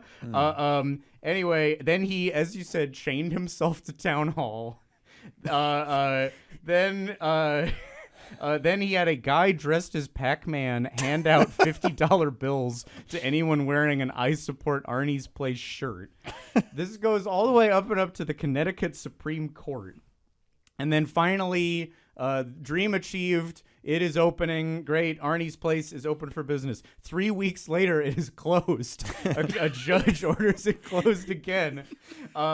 Because it had something to do with zoning. We're like, okay, we'll let you do this, but max 50 games. He put in 80 games. So now he's like going back and forth with them. Like, okay, what if, all right, I'm going to have 75 games. So a lot of them are just backups. So it's only if the other games go down. But then, of course, he's just running all the games at once. So this is immediately shut down. How this place is such a firestorm, I don't know. But Arnie thinks about other angles. What else can we do to keep my place open? And he realized, wait a minute, the city's not okay with arcades, but I've checked the Constitution and they say nothing about porno theaters. So here's what I'm gonna do. There's this city councilman, William Seiden, and he has a bug up his butt about my arcade. What if I open a porno theater called the William Seiden Pornography Theater? He's opening a spite porno theater that he doesn't even want to open, named after a local politician. That is one of the canniest moves I have ever heard of. Genius. If you don't let me open my business, I will open a porno theater and name it after you. So this idea is he didn't copyright it. Anybody can do this. If there's listeners who are trying to start a restaurant, a cafe, a laundromat, anything. Yeah. Just start doing this for fun. I do wonder if the initial scapegoating of this place this place is going to be trouble was by a traveling boys band con artist salesman, because it sounds very close to the setup of the Music Man, where he's like, you have a pool hall down here. Sure. Yeah. It's a real life Music Man. They're playing the Teenage Mutant Ninja Turtles. Is that what you want your children? You want them experimenting with ooze at home with their pets? That's the only place this could lead. You want them to know martial arts and the art of being seen and not seen? You're not going to be able to call them home for dinner if you can't even see them in plain sight. Now do that in a little bit more of a musical way. You're not. These kids are becoming lethal enforcers. They're trying to stage a revolution. They're living in the sewers. They're sleeping on the sewer floor. They're going to start a Revolution X. They're not looking at their local youth group pastor. They're looking at an old rat man. I'll tell you, we got trouble. Porno theater, not enough of a threat. Then he's like, all right, here's what I'm going to do. That nice house that I have that I got from the Gershwins, I'm going to let the Hells Angels live in it. And then then he says, like, oh, if this all goes through, if this works and I have the Hells Angels riding around town and I open my porno theater, residents are going to drop dead. So things are heating up and people are like, why is this guy so nuts? And he says, well, I'm just very determined. Why? An example of this is when there was a burglar in my home and I shot and killed him. Is that a 1-to-1? Is that a good example of what it... Well, William Seiden is attempting to kill my business. Right. My entrepreneurship. Uh-huh. Look, I don't want to be severe, but if you don't let me open the arcade, I'm going to shoot and kill you. I'm gonna run for city council, win for sure, and then for order of business, clear my throat, pour myself some water, bang, bang, bang, bang, bang, bang, shoot all the city council. Was it with like a Revolution X gun? That's what they based the game on. Yeah. Anyways, he said it was another case of someone trying to take something away from me, said Kay, who was not charged in the shooting. Right. He also once got an unexpected tax bill for $1,100, which he said, fine, I'll pay it in pennies. Oh. So this guy was just a troublemaker in general. In all of this, a guy said, I don't understand this man's persistence. He's worth $119 million and he works 90 hours a week. You explain it. And then a reminder, Kay's family manufactures pinball machines. Jason, everything you said at the beginning, I didn't know you were doing the prologue for. Yeah, wow. I don't get it. How does he have all this money and he's just from a pinball machine family? Right. And this was big money. So what I was saying was wrong. Well, there he is. There's Arnie. was he eventually elected mayor? Like, that'd be the fitting end to this story. Then governor. Okay. Here's the next few steps. He also in this article where he's doing a lot of threatening says, if the town does me harm, I will do the town harm.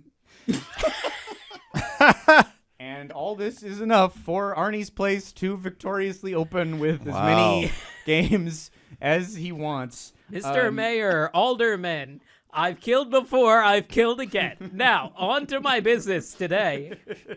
My real concern with Arnie K, and this is, memory is coming back to me of like a regular Carmen's at arcades where you put a quarter in and the game wouldn't start. So then you find the put upon worker and they would like jam their finger on the coin and sometimes use the key to open the machine and like toggle some stuff. And eventually they go like, all right, here, and then close it back up and just give you a few quarters and walk away. You know, like, all right, it should be fine now. I feel like Arnie K, maybe not as generous. I feel like I'd be scared to ask him to like, hey, can you open this Him up directly, and, yes. Yeah, waggle it around. Yeah. But one of his business suit wearing employees? Right. I'm picturing now. I don't remember who worked there. I assume they were mostly teenagers. Well, it said there were off-duty cops working there as well. I don't really remember the staff.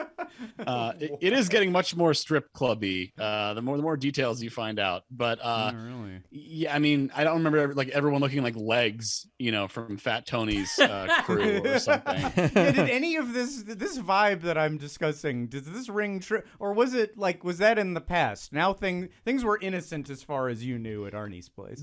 That was all before I was born. I was born a year after that. I didn't live in the area until like a few years after that. So that was all. Arnie's was just a business that was open, I believe, at that point. But it was like, it had like patterned, like, I think it was like kind of space-ish, that kind of like 80s, like futuristic looking kind of patterned carpet also. And it was just like, it was just an arcade. I had no idea about the backstory. I think my dad must have found out about it like retroactively because obviously he wasn't around either. But it was in the New York Times. It seems like every week, another discussion. Yes. So I don't know. There were so many articles. I was baffled by how much this was talked about. And also, that's not the end. Every single business that he had, every sub business had other stuff like this. So just to close out that story, William Seiden, the almost but not named owner of the pornography theater, lost his election. Arnie got his way, but Seiden lost. And then years later, when it was about to close, circa '94, like you said, the newspaper asked him for comment, and he said it was a good place, and I will miss it. I made a big mistake. He kissed the ring. Completely owned by Ernie. Well, they didn't mention it in the article, but there was a red dot that appeared on the side of his. I have to go now. No more comments. Then just like general memories that I saw on a message board about Arnie's Place. Like, oh yeah, lots of good times. I remember one time when Arnie just snapped and everyone with a leather jacket was permanently banned and thrown out. He had the bat in his hand and everything. The bat? Good time. The bat. Don't make me get the bat. Wow, he was like Sting, the wrestler Sting, with his trademark bat.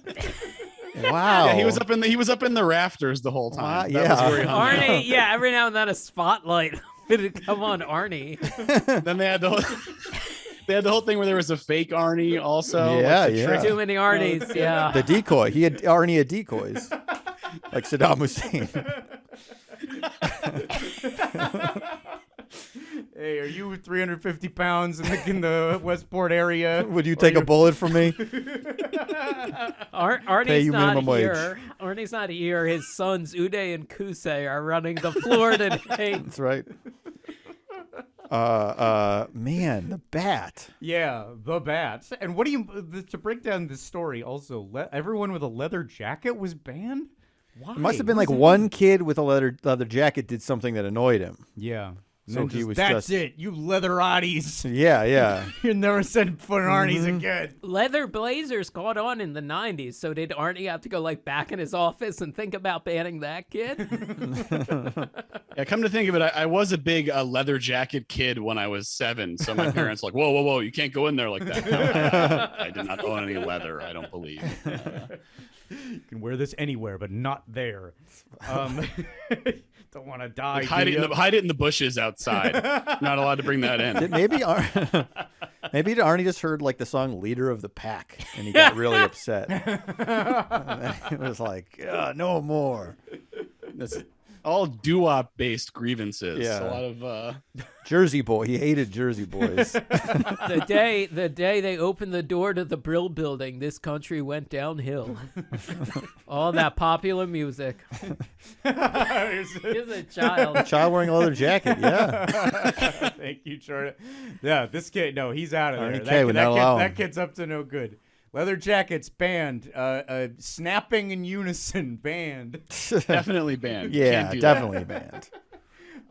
So then he opened a deli, and again he ran afoul of the town. They're like, yeah, this time we'll impose some stuff on Arnie, and I'm sure it'll be fine. No, he was denied a liquor license, so he just started giving it away. He's just giving away booze. He said this is the new Boston Tea Party. And then he there were like secret shoppers coming in like to see if like I've heard that all right, we'll see if we can get some of the we'll see if we can order some wine, but they gave themselves away because they came in and only ordered 2 cans of clam stock at 10:30 a.m. He's done it. I He's don't done it. know. It's fine to me. Your next CVS $4 You off. gotta ask for a pound of Capicola, a pound of provolone, and then the clam stock. And it's like, oh, you have any wine floating around? You throw in some wine. Free wine? You giving it away for free? So there was that, and then the last. This is the most inane lawsuit ever that Arnie lost a 1991 lawsuit against Nabisco, then the owner of the trademark for A1 sauce, because his deli was selling a sauce called A2 sauce. Yeah, fuck it. Those A1 guys sitting up on their high horse. They think they're the only sauce in this country. I mean, he is. I mean, if he's really worth $100 million and he's this willing Petty. to go to I looked up the case. It went to summary judgment, so that means it went all the way through discovery, all the way through people getting deposed.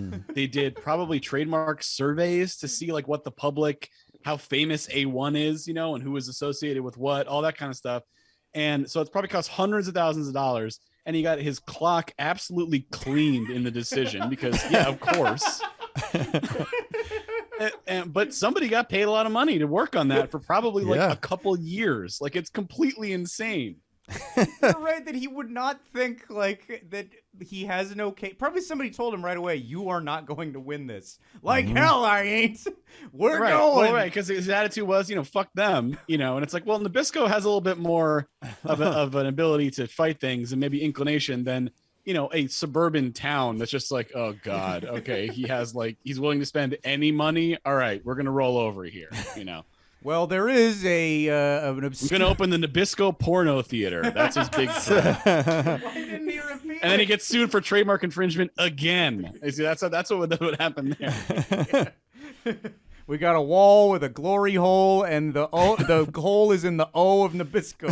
It's I looked up A2 sauce and just got a lot of results for recipes for homemade yum yum sauce. okay. You guys making yum yum sauce? Is that? I'm disturbed by the phrase homemade yum yum sauce. It's That sounds like something you would hear at a Buffett concert. I'm just gonna say. Hell yeah! Yum yum sauce.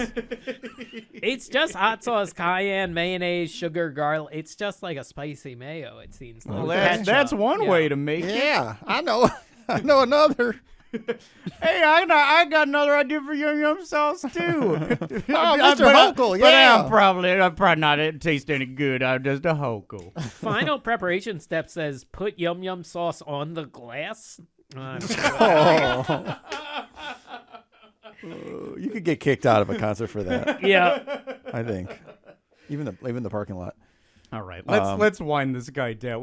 This is I'm exhausted by the story of Arnie, but so excited by it because we've been talking. There's been this phrase "guys" on the show lately, and when Patrick, when you told me the vague situation with Arnie, and I started looking in, like I think we have a local guy on our hand. It's hard to describe what guy is exactly, but I was thinking qualities of it are just like it like endless wealth. Endless determination to make a really like limited dream happen, and that like you are it like fail. It fails a bunch. Wait, this is the phrase that you're failure prone, but also failure proof. Yes. Anybody Good. who fails over and over again and yet just gets up and does it again immediately. Right. And that's definitely Arnie. That's from definitely Arnie's Arnie. Place. Yeah. Man. A2 sauce. Yeah, that's really good. You can't sue me. It's it's A2. What? It's way different. If I could direct. Wow, you found a bottle. Found a bottle Whoa. of A2 sauce. Wow. Oh, Arnie would be so proud. If I could direct the jury to the second numeral in the, I assume he represented himself. Oh yeah, he would have to. Does this look like a 1 to you? It's the most bent up one I've ever seen. If that's a 1. I'm sorry. I think this case is not. Oh, well, then can I direct your attention to the bat? He's got a bat. His trademark bat. My client is prepared to offer not to name a porno theater after your client. We will not budge on this. All right. Well, what a delight. Thank you for bringing us this local flavor, giving us something to cut loose on. Patrick Monahan. If you cross us, you will be Patrick Monahan of the Patrick Monahan Pornography Theater. But for now, we've had a good time with you, so we'll just say you survived Podcast The Ride. What a blast. Let's exit through the gift shop. Is there anything you'd like to plug? What a Time to Be Alive. It's it's the podcast that counts down the things each week to make you say the thing. That's the title of the podcast. It's dumb news, nothing too serious. It's me, Eli Uden, Kath Barbadoro, all comedians. And that's the main thing. And then, I don't know, I'm like Patty Moe on the social stuff, I guess. So that's about it. Fantastic. Yes, and you're super funny on there, and so super funny with us. So appreciate having you here. And as for us, thanks to Jordan Katz for producing this one and giving us some great visual aids. Thank you. If you want to see the video of this episode, head to the Forever Dog YouTube channel. You can find us on the socials at Podcast The Ride. For 3 bonus episodes every month, check out Podcast The Ride, The Second Gate, where, Patrick, you'll be happy to hear there is an episode coming up that's in the can that does involve Mr. Belvedere sitting on his own balls. The great tale will be told, but only behind the second gate, which you can find at patreon.com/podcast the ride. What a delight. And I also, by the way, on the fly, I cut, how about a little music to go out on? Jordan, here's one more thing I want to say about Arnie's Place is that apparently it was a great place to play the game Journey. Do you guys know the game Journey? I don't. I can't say I do. And when I say Journey, it is the Journey that you might be thinking Really? of. There is a game. I think the home game was called Journey the Escape, but the other one is just Journey the arcade wow. game. You know, just screw it. Let's just play. What video do you got? Data 8 presents the world's first rock video game, Journey Escape. The concert's over. Now you must help each member of Journey escape through mobs of love-crazed groupies, shifty-eyed promoters, Neil and Steve. Find your roadies and manager. You've got 10 minutes. And run for the escape vehicle and live to rock another day. Journey Escape for the Atari 2600 from Data Age. Yeah, I love that. Journey the video game, which apparently you could play at Arnie's and at a lot of places, and people did pride themselves in having high scores in that game, which you would of course get by playing as each member, and I mean all of them. So wow, yes, really? Neil, you can be Neil Sean. You have to retrieve Neil Sean's guitar, and then once you do, you can shoot energy bullets. Of course. Or you can play as Jonathan Kane, where you descend a series of ramps while jumping over moving hurdles to reach Kane's keyboard. Then shoot lines of it. The whole thing, it becomes that you're playing a concert in space, and you have to watch out for alien groupoids. Oh, wow, really? Yeah. That's what would happen if you were Journey in space. But that with that exciting commercial having just been played, and we'll let this music play us out in this clip from the game. So that's how they dressed up the game on TV. Then you go play it in an arcade, and this is what you get. Here's some sweet sounds, and thanks for listening, everybody, and watching on Forever Dog. Yeah.